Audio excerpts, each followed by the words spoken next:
Сәлем достар, бүгін сіздермен өте нәзік дәмді болып шығатын балаға прикормның рецептін бөлісетін боламын.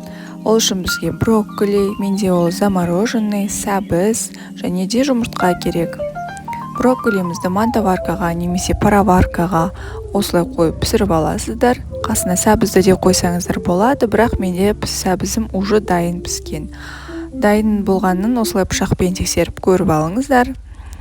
Дайын болған заттарымызды осындай үлкен ыдысқа жұмыртқаны, сәбізді, жаңағы брокколимізді араластырып, жақсылап езіп аламыз.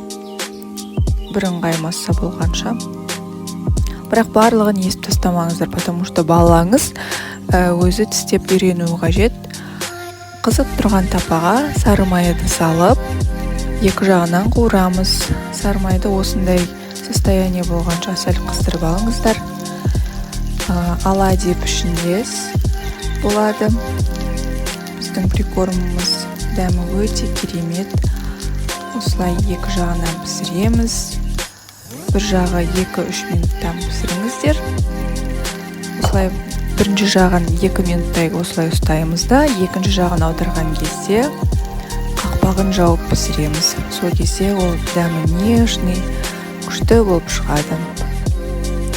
Қақпағын жауып осылай 2-3 минут ұстап аламыз. Балаларыңызға ұнайды деген сенімдемін. Бұл прикормды өзіңіз закуска, перекус ретінде де қолданып жесеңіздер болады. Завтракке дайындасаңыздар да өте керемет болып шығады. Дәмі нәзік, жұмсақ. Үлкен кісілерге де, тісі өтпейтін кісілерге де осындай жасап берсеңіздер, кімде